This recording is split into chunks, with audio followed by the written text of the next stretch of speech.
My son found out that he was excluded from his uncle's wedding. Now, my brother is crying because my son is cutting him out of his life and they will never be the same again. I'm a single dad. My family has always helped me in many ways, mostly babysitting when Leo was younger, and even before my son was born. We were all very close. We all live relatively close to each other, so we've been able to keep in touch with weekly gatherings, spending the holidays together, etc. Everyone loves my son and my son loved them back. However, my brother Jack was always my son's favorite person. Back when my son was 3 to 4 years old, Jack and his wife had more flexible jobs than me, so they always volunteered to look after Leo, something he loved. Almost every month they would take him to the zoo, or the aquarium, or they'd even go camping with him. As my son grew older, he started to develop the same interests as my brother, like video games, photography, and music. When Leo was 9, he told me he wanted to have the same career as his uncle. This is all to say, they were extremely close. Last year my brother informed me that he and his girlfriend Mary were getting married. I knew that neither Jack nor his girlfriend believed in marriage, so when I asked them about it, they told me it was all Karen's idea, my sister-in-law's mom. Because Jack and Mary didn't care much about the wedding, and since Karen was paying for it, they let her plan everything, from the venue to the food,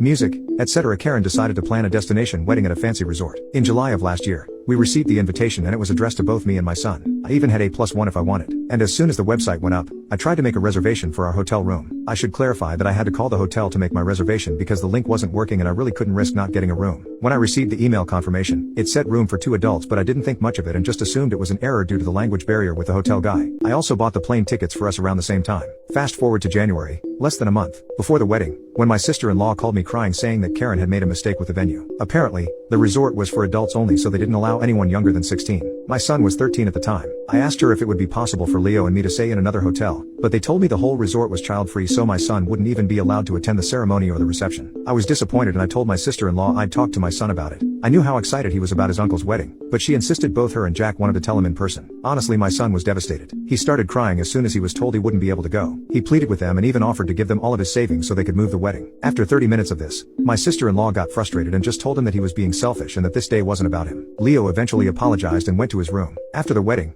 my son just stopped talking to my brother. If Jack sent him a message, Leo would just ignore it unless it had something to do with me. For example, he would only reply if Jack asked him to tell me something because he couldn't reach me, etc. On our family gatherings, Leo would only respond to small questions like, "Can you pass the salt or help grandma with the plates?" But he would ignore my brother if Jack or Mary tried to start a conversation or ask him about school, etc. A month after the wedding, Jack and Mary offered to take him for a special vacation during spring break to make up for the wedding. But my son just ignored them and he later told me he didn't want to go with them. It was heartbreaking because I knew how much he wanted to go to that place and I wasn't able to afford it yet, but he stuck to his guns. Something similar happened on Leo's birthday. He asked me if I was planning to throw him a party. I do it every year, and when I said yes, he asked me not to invite his aunt and uncle. I tried to convince him to invite them because they're family and they were really sorry, but he just said that if they didn't want him on their special day, he didn't want them on his. My brother was crying when I told him he wasn't invited. However, things came to a head this past weekend. We were at my mom's house and the conversation of Leo's university came up. My mom asked Leo if he was still planning on going to the same university as Jack and that he should start planning for that. But my son replied that he wasn't interested anymore and had chosen to study something else. Then my mom said, "I thought you wanted to be like your uncle," and my son just said, "Why would I want to be like him?" At this point, I intervened and told Leo he didn't have to be so rude, but the damage was already done. Both my brother and sister-in-law heard what he said and they left shortly after. Last night my brother texted me saying I was an asshole for letting my son continue with this grudge, and he even accused me of being jealous of their relationship and that's why I wasn't doing anything to fix it. I just told him these were the consequences of his actions and that this was 100% his fault by allowing his past mother-in-law to plan the wedding when she obviously hated my child. He hung up on me. My mom and some other family members think I should force my son to forgive my brother so we can all move on, claiming there was no ill intent and it was just a small mistake. But I don't think I should. My son was hurt and he should be allowed to heal and forgive them only when he's ready. Update: I informed my mom that both Leo and I would stop going to the family gatherings until things calmed down and, more importantly, until he felt comfortable again. She was understandably upset, but I think she finally understood how much she had been hurting Leo. What surprised me is that my mom told me that Jack had become depressed, so she was worried about him. And that's why she was so insistent that Leo should forgive him. I basically told her that if we forced Leo to forgive my brother, we risked pushing him away from us. As for my sister, she was also sad when I told her we'd stop going to the family gatherings, but she said she understood. However, she suggested we make our own weekly tradition so the children can still hang out.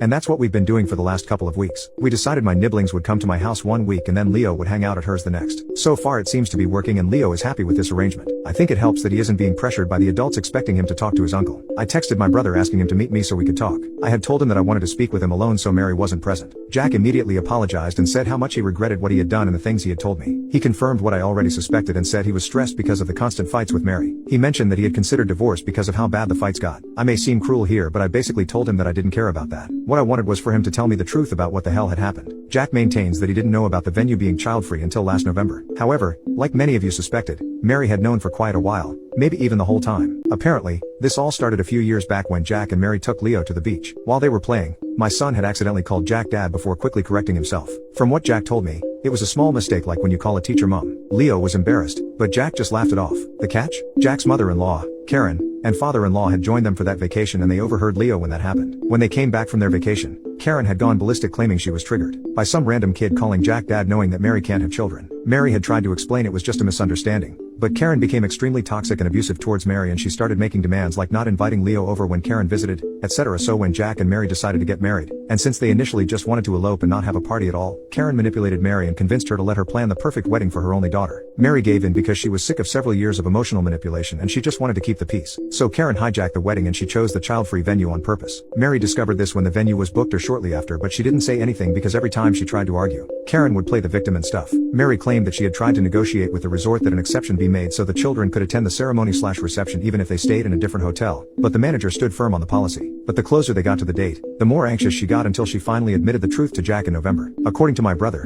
Mary exploded at Leo because of all the constant bullying and manipulation from her own mother, and she also felt extremely guilty for letting things get that far. For his part, Jack said that if he had found out before, he would have stepped in and cancelled the wedding rather than exclude Leo and my sister's children. But by that point a lot of people had already booked their flights and hotel rooms, so cancelling wasn't an option. In the end, I told my brother that none of that excused the way they had behaved, especially his wife. She was a 40-plus-year-old woman picking a fighting with a kid. She had yelled and called him selfish when all Leo wanted was to offer the 2,000 pounds he had saved so he could be part of Jack's special day. I reminded him that Leo looked up to him and considered his hero, and he had let him down. He had shown Leo that he wasn't important to him the way Jack was important to Leo. I also told him that I would keep supporting Leo on going no contact and I'd be going low contact with him myself. He asked me for a chance to apologize to Leo, but I told him he had already apologized. All he could do now was wait to see if one day my son would accept his apology. Jack seemed hurt, but he told me he would respect our wishes and give us time and space.